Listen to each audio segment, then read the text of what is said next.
नमस्कार दोस्तों, हमारी आज की कहानी है नालायक बेटा।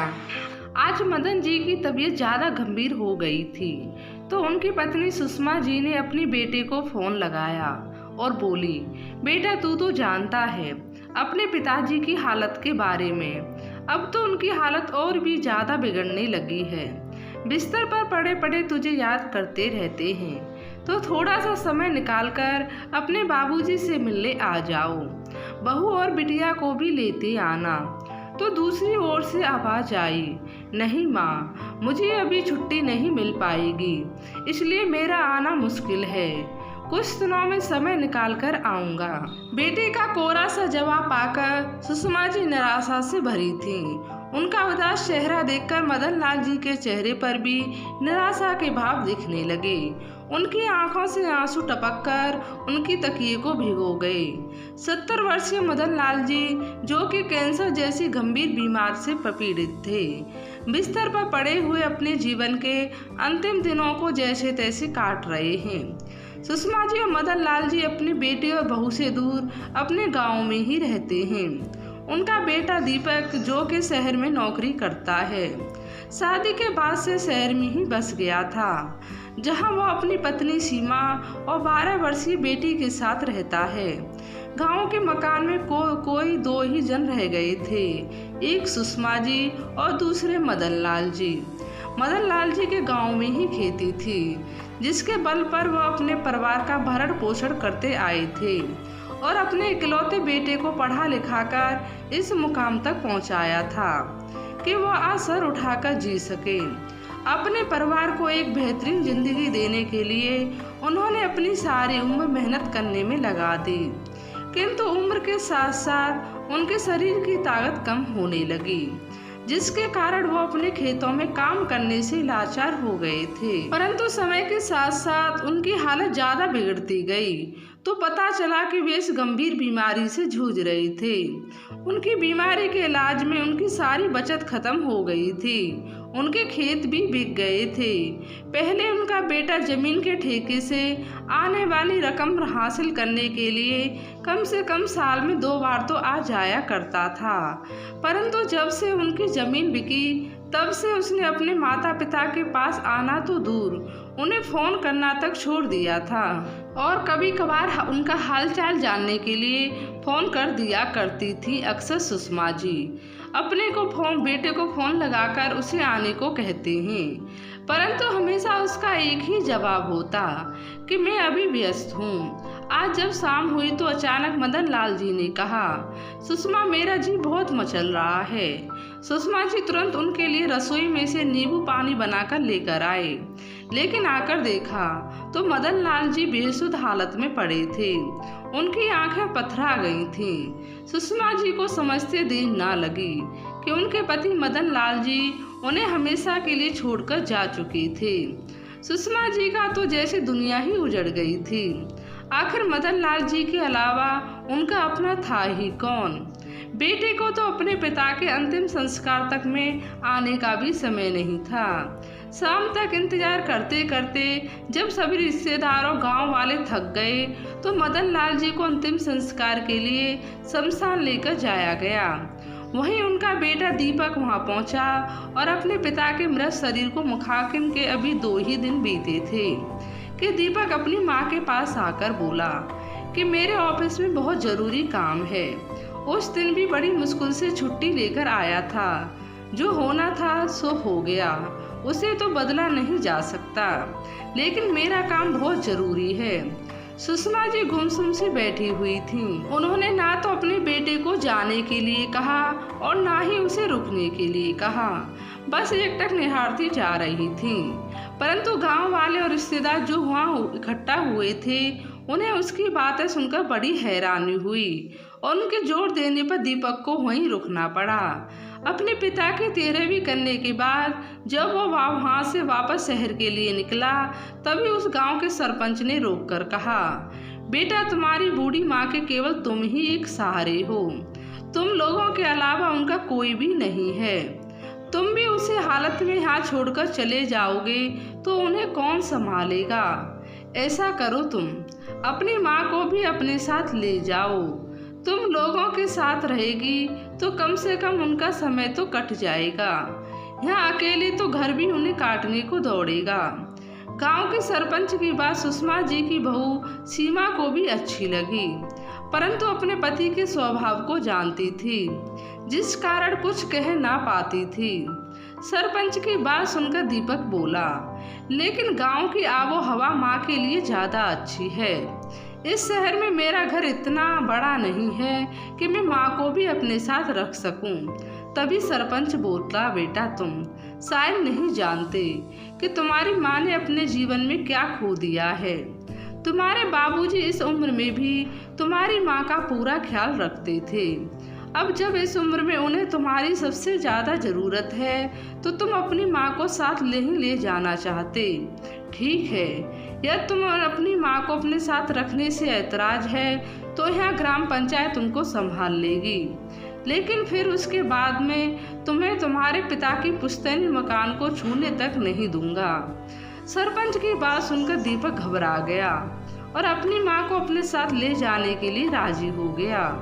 सुषमा जी एक बहुत बड़ी मानसिक पीड़ा से गुजर रही थीं, इसलिए उनकी बहू उनकी सेवा करना चाहती थी, लेकिन उनके बेटे को इस बात से कोई मतलब नहीं था।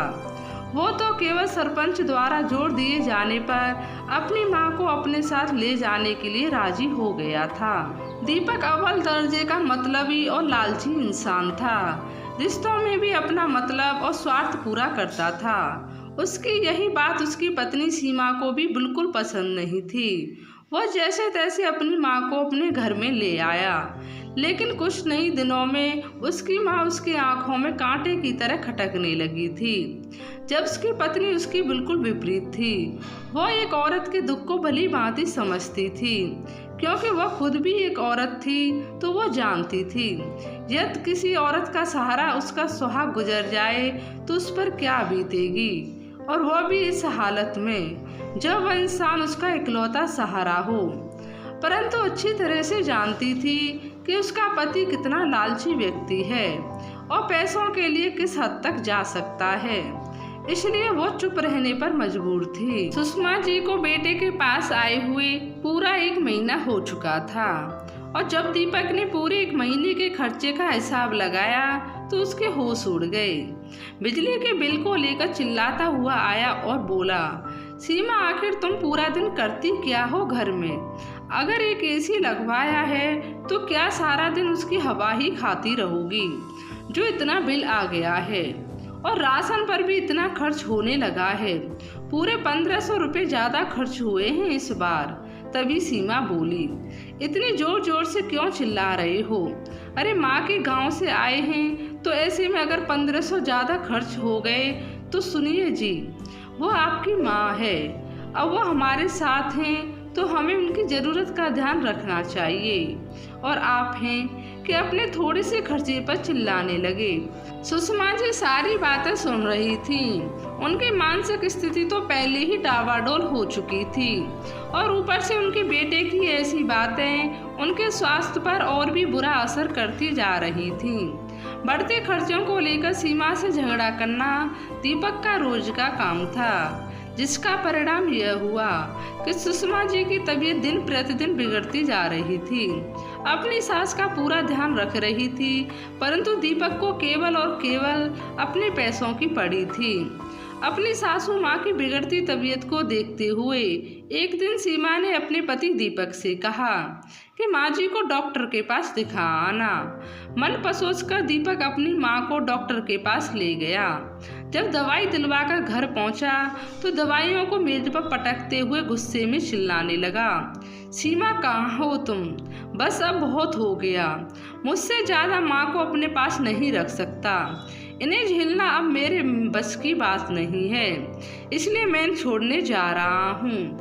इतना कहने की देर थी कि सीमा अपने कमरे से दौड़ी दौड़ी आई और बोली, छोड़कर आ रहे हैं क्या मतलब? कहाँ छोड़कर आएंगे और किसके पास? सीमा मुझे वो सब नहीं मालूम, बस मैं जानता हूँ कि मैं अब मुझे और बर्दाश्त नहीं हो सकता। हर एक चीज़ की हद होती है। क्या तुम्हें मालूम भी है कि माँ की दवाइयाँ कितनी महंगी आई हैं? अरे इतने में तो हमारा पूरे महीने का खर्चा निकल आए। ऐसे ही खर्च करता रहा तो मैं तो सड़क पर आ जाऊंगा। इससे अच्छा है कि माँ को ही कहीं छोड़ आता हूँ।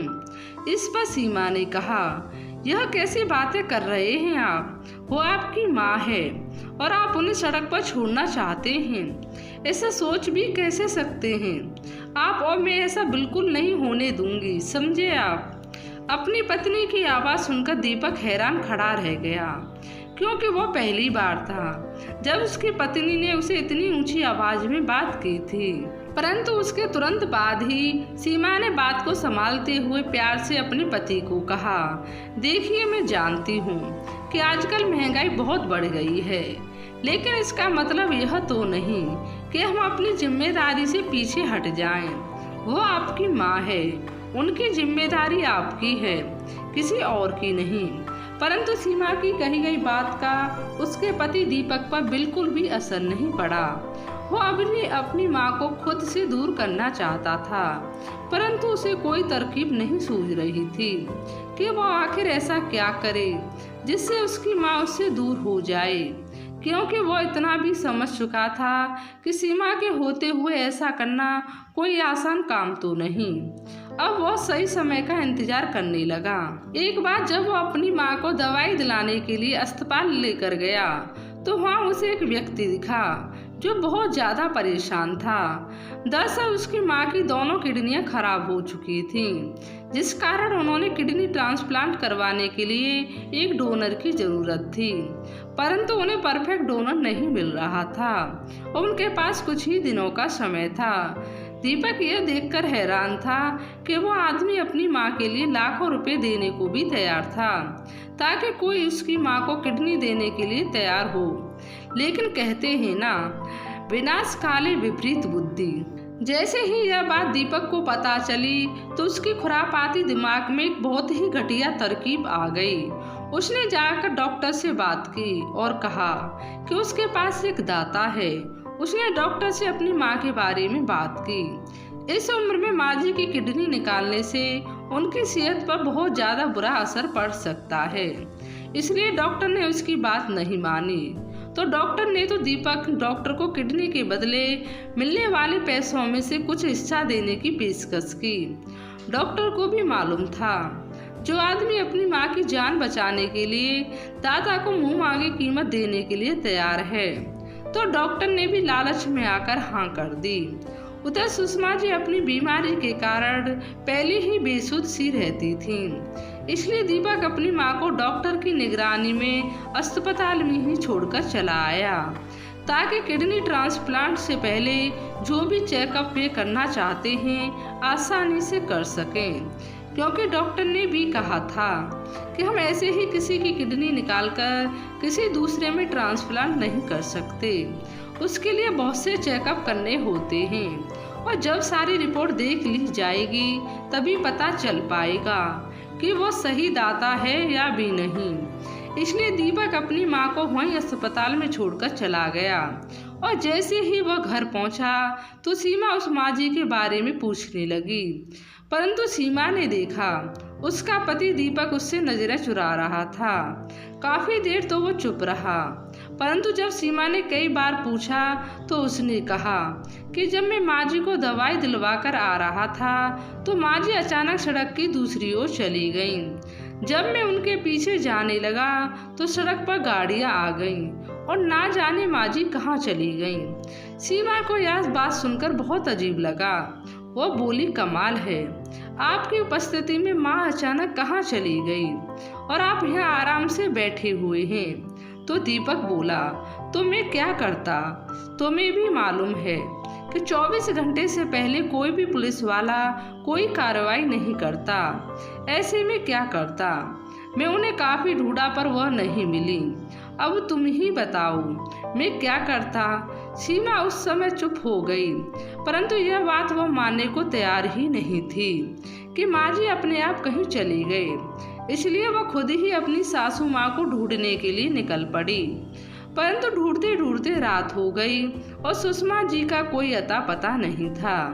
अब सीमा 24 घंटे बीतने का इंतजार करने लगी, लेकिन जैसे ही अगले सुबह हुई, सीमा यह देखकर हैरान थी कि दीपक जल्दी जल्दी उठकर नहा धोकर तैयार हो गया और घर से जल्दबाजी में निकल गया। दीपक ने अस्पताल में जाकर डॉक्टर से बातचीत की और जब उस डॉक्टर ने बताया कि सुषमा जी उस व्यक्ति के लिए परफेक्ट दाता हैं, तो दीपक तो जैसे बलियां उछलने लगा। उसे ऐसे लगा जैसे उसकी तो लॉटरी लग गई हो। उसकी आंखों में ढेर सारे पैसे की तस्वीर नाचने लगी। डॉक्टर ने उसे बताया कि केवल आदमी किडनी के लिए 70 लाख रुपए देने को तैयार है। तो दीपक को यह सुनकर और भी लालच आ गया। उसने डॉक्टर के सामने एक बात पूरी तरह से स्पष्ट कर दी। क्यों अपनी माँ को जान को केवल एक कुछ लाख रुपए के लिए तो दांव पर नहीं लगा सकता? आखिर माँ के प्यार को कोई इतनी कीमत में कैसे आंक सकता है? दीपक ने सोचा, पूरी उम्र के लिए पैसा इकट्ठा करने का इससे अच्छा मौका फिर कहीं नहीं मिलेगा। इसलिए उसने लालच के वश में आकर अपनी माँ की किडनी के लिए पूरे 1 करोड़ रुपए की मांग की और मन में सोचने लगा कि बस मुझे 1 करोड़ रुपए मिल जाएं, फिर ये लोग चाहे माँ की किडनी निकालें या आंखें, मुझे कोई फर्क नहीं पड़ता। उस अमीर व्यक्ति ने 1 करोड़ रुपए देने के लिए भी हाँ कर दी। उधर सीमा की शक की सुई लगातार उसके पति दीपक की तरफ जा रही थी, क्योंकि दीपक सुबह सुबह इतनी जल्दबाजी में निकला था। वो जानती थी कि यह कोई सामान्य घटना नहीं है, इसके पीछे जरूर कोई ना कोई राज है।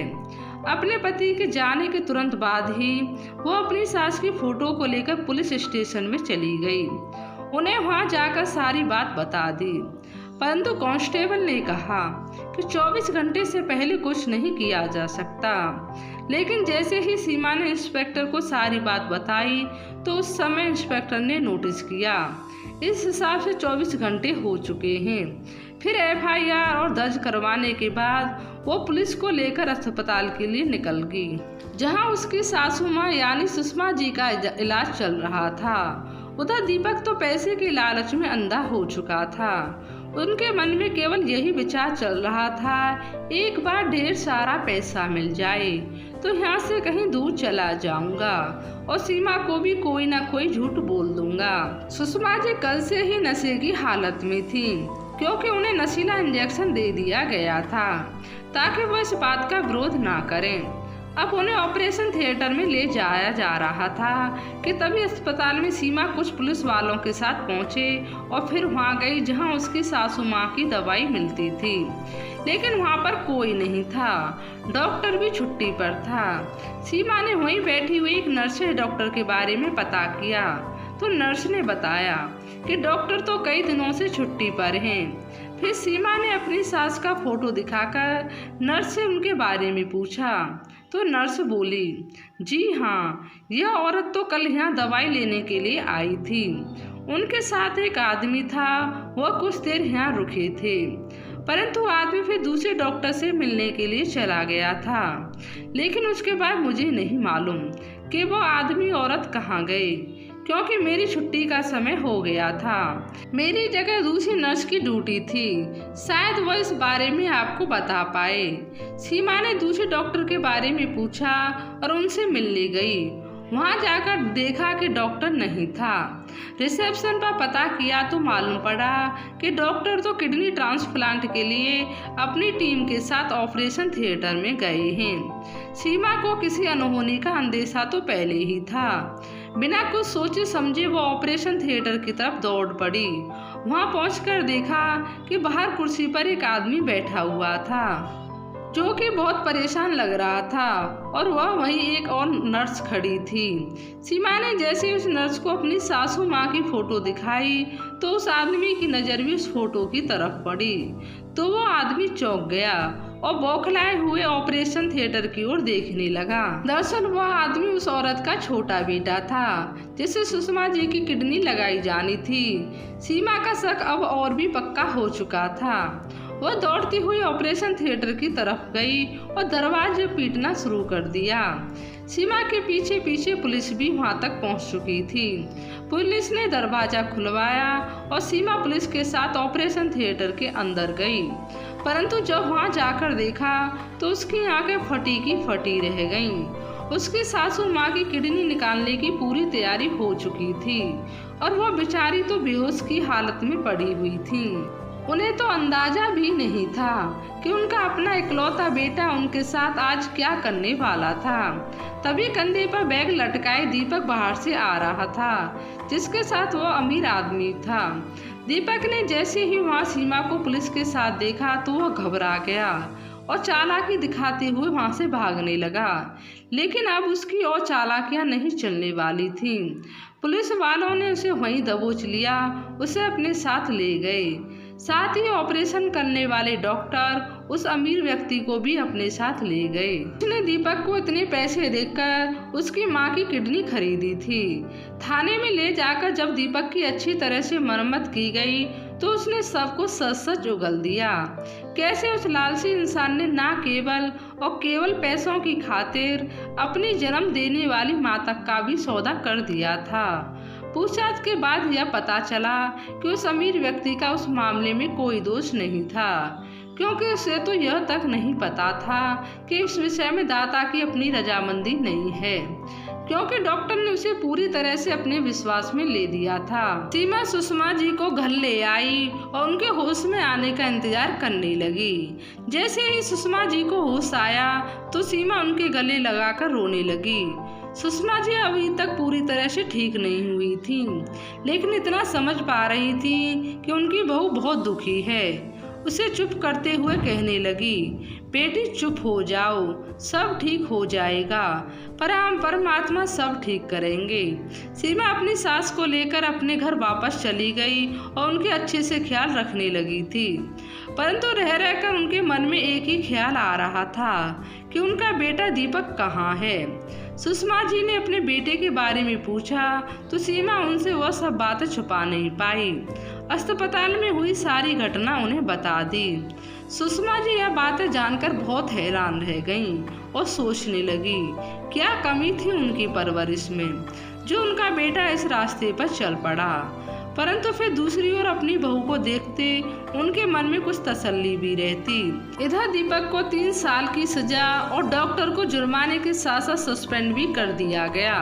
समय बीतने के साथ साथ शांत और सुखद माहौल मिलने के कारण सुषमा जी का स्वास्थ्य और भी अच्छा होने लगा था।